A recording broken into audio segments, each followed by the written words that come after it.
over a very long time. There are, of course, a smaller number who in fact go one step further and say that in fact low level radiation may be beneficial. But the more, what shall I say, conservative view, and that's the way it should be in as far as dealing with safety is concerned, in fact very clearly states that there is no threshold, and the dose effect relationship is in fact linear. And so in that sense, whether it is low level radiation or high level radiation, the basic philosophical background remains the same. Of course, in terms of the detail, there are vast differences. Dealing with, for example, different kind of radiation sources makes that difference. Whether you're talking about gamma rays, you're talking about neutrons, or you're talking about charged particles, again of various kinds, because they have different ways of interacting with matter. They have different ways in which they create secondary emissions, and one has to deal with them. And so there is a continuous evolution, and this itself is a very important subject matter of research, which would, the way I see it, would remain continuously evolving as we start dealing with newer and newer type of facilities.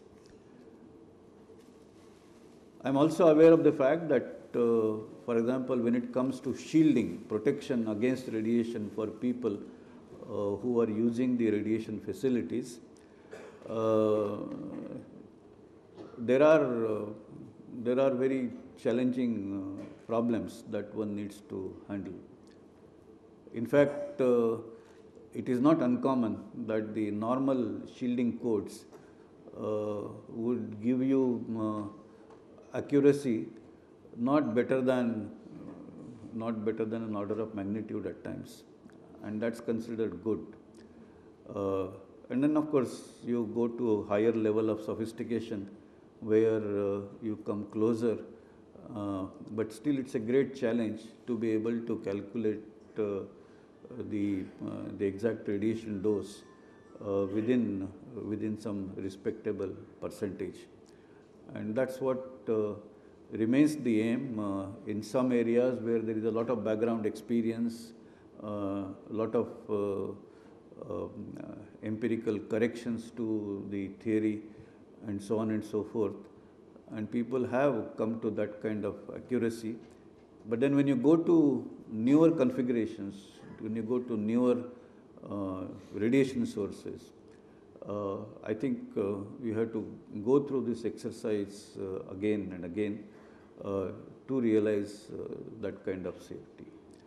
So this is a live field, and particularly in India, when we are talking about greater and greater role of accelerators for research, for industrial applications, and who knows, in a not too distant future, for even energy production.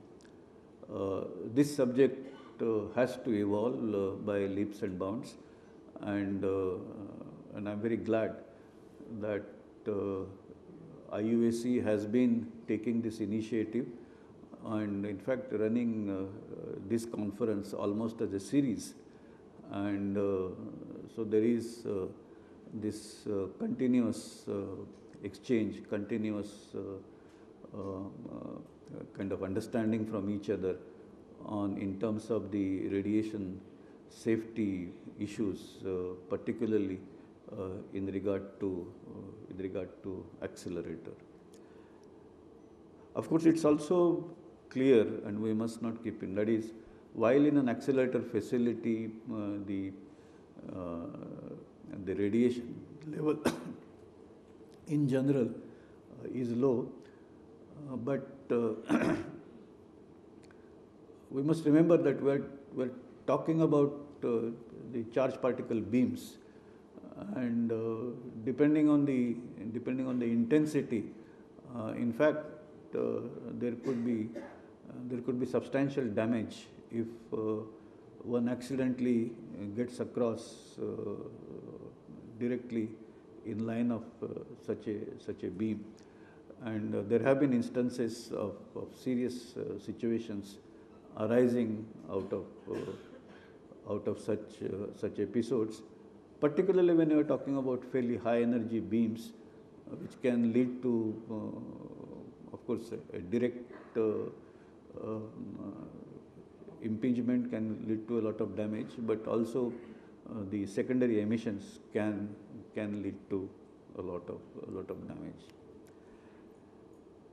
Now, as you saw from Dr. Amit Ray's presentation, we are not just talking about using an accelerator facility as a tool for research. That, of course, I think we must congratulate IUAC for creating a very nurturing and very conducive platform where researchers from all over, particularly university system, can come and carry out their research. But there is an ongoing development. There is an ongoing development in terms of expanding the horizons of the experimental research in nuclear physics. There is an ongoing development in terms of taking accelerators to new level where we can explore other applications. And as I said earlier, our ultimate goal should be to be able to use particle accelerators for uses which so far have not been possible. One, of course, is the energy use, the use of very high energy and very high power proton beams to produce a spallation neutron source, which in turn can drive a subcritical reactor. And this has, I think, tremendous possibilities in terms of enhancement of safety, in terms of adding the much needed growth with thorium systems, in terms of transmutation of long-lived radiation emitting species, and so on and so forth. In terms of, in fact, there exists a possibility that one can reduce the long-lived waste problem to bring the radiotoxicity to a level comparable to, let's say, uranium mine in a period of say 300 years, which is a somewhat manageable time frame. Now, such possibilities do exist. Of course, there are formidable challenges. Creating proton accelerators which can go to a GeV or a couple of GeV or little more energy with currents in milliamps or several milliamps is a formidable challenge. Different countries are moving towards achieving this target. There is work in India, there is work in IUAC here, and so there is a huge leap that we need to negotiate to be able to do that. But the important point to note is that India is pursuing this activity hand in hand with international community, and so as we move forward on this technology, I think it's important that we keep safety in mind, and that's another thing that I wish to recognize here in terms of the characteristics of managing safety in matters nuclear, and that is it begins as a scientific activity and it continues as a scientific activity where we go deep in understanding the various safety issues in both quantitative terms and in mechanistic terms. But at the same time, as we expand the program, we sort of translate this framework, safety framework, into a more and more organized and procedure-oriented and eventually rule-oriented activity. And I think it should be in that sequence for sustaining a safe and healthy growth of the program. Another area where accelerators are likely to play a very important role is, as I said earlier, in the area of industrial processing. And we already have a 10 MeV electron LINAC, industrial electron LINAC operational. It is located in an electron beam center at Kharghar, and it's available to industry user for carrying out processing trials on ton scale, not samples or something like that, but they can bring their material to be processed in truckloads, go through the processing and take it back so that they can carry out their own assessment on the commercial viability of such a process, leading to possibly their own investment in such new technologies. And there are very many possibilities in terms of processing, for example, cables which are fireproof, in terms of processing plastic materials in different forms. There is also an activity in terms of creating color centers and coloration of precious stones, and there are many other examples that I can narrate. But again, there, since we are visualizing growth of such an application, we have to continuously understand the safety issues and develop protocols and formalisms for managing safety in such areas. So all in all, I think I must congratulate IUAC for taking this initiative and bringing together a large pool of researchers, scientists, and other interested stakeholders, including students, on this platform where we discuss safety related to accelerators and safety related to low-level radiation. My best wishes to you all. Thank you very much. Thank you, sir. Thank you for your informative address that you made here. We have eminent scholars and scientists from all over India, and after listening to you, I feel that the people of India must salute the scientists and researchers of India. And now, we have arrived at a point where we are going to have the presidential address by a man who does not need any introduction whatsoever. But still, it's my duty and my pleasure to add a few words to his personality. And let me share with you that he is not only the chairman of University Grants Commission. Professor Thorat was born on July 12 in 1949 at Mahimpur, Amaravati, Maharashtra. He did his graduation from Milind College of Arts, Aurangabad, and his MA from, again, the same place. He did his MPhil and PhD from JNU Delhi, and after that, he did a diploma in economic planning from Main School of Planning, Warsaw, Poland. This shows that he is not from the field of science, but a man from the field of humanities, a man who's having his own way, and he has to his credit a lot many honors and achievements because he is a member of universities, and a number of universities have honored him by conferring the degree of D.Litt upon him. There are a few names that I would like to say: Kalyani University, West Bengal; Gulbarga University, Karnataka; Fakir Mohan University, Orissa; Durgavati University, Jabalpur. These are only a few names. Then he has to his credit 81 papers published and presented. He has 28 research projects completed and going on. He has 21 books that have been published, and some of them are still under publication.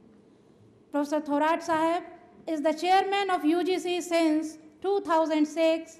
He is a faculty member, JNU, with effect from 1980 and onwards. He is a visiting faculty. He was a visiting faculty in the Department of Economics, Iowa State University during 1989-91. He acted as Director, Indian Institute of Dalit Studies, New Delhi from 2003 to 2006, and he was Research Associate of International Food Policy Institute, Washington, D.C. since 1992. So you see that what a man is he and what kind of achievements he has. So as is his name, I would like to give you 2 lines of an Ashu Kavita telling you, वे सचमुच सुखदेव हैं, है व्यक्तित्व विराट. वे सचमुच सुखदेव हैं, है व्यक्तित्व विराट. मुखातिब होने आ रहे professor Thorat. Thank you. With His Excellency Honorable Abdul Kalam-Ji, Dr. Anil Kakotkar, Chairman, Atomic Energy Commission, Dr. Amit Rai, Dr. Son Kaude, the Vice Chancellor of various universities who are present here, the distinguished participant members of media, ladies and gentlemen who are participating in these events. Well, at the outset, it gives me immense pleasure to be a part of these events which has been organized by the center. I particularly thank Dr. Amit Roy and Dr. Son Kaude who have invited me to share with you the initiative taken by the University Grant Commission in the promotion of science education. I am nowhere qualified to talk about the radiation issue related to radiation. You have listened to a wonderful speech by Dr. Kakotkar. But my appreciation for both of them, Amit Rai and Son Kaude, for organizing this national conference on accelerator and low-level radiation safety today. But we are particularly, as a chairman of the committee who looks after the organization of this conference, on their behalf and on my behalf, I personally thanks Honorable Abdul Kalam-ji for coming over here to inaugurate these important events. We know his immense interest and his active role in promotion of science and technology in the country. Well, friends, with this introduction, I want to only share a couple of things with you. The concept of Inter-University Center, which was developed by the University Grant Commission several years ago, has turned out to be a very important institutional arrangement in the country. The purpose of the Inter-University Center was that the kind of facilities that require huge investment, but at the same time they are very necessary and essential for research in science, and they cannot be provided by the state universities or, for that matter, the central universities. It is necessary that we should create this facility at one particular place, and this center then should serve as a resource for the student and the faculty and the researcher from various universities in the country. University Grant Commission recognized that the universities, state and central and others, are the fountainhead of creation of knowledge. It is they who these universities and places needs to be strengthened. It is these universities are the catchment area for the talent that come from villages, that come from small towns, and therefore it is necessary that we provide these modern facilities to them. University Grant Commission has created about 5 to 6 centers. One of them is in Pune, the astrophysics and astronomy, doing wonderful jobs. And there are others in Indore and elsewhere, and they have been found to be quite useful. In fact, if you look at the record of this particular center, I would like to share with His Excellency that as to how many students and the teachers are making use of this facility, which otherwise would not have been possible had this center not been there.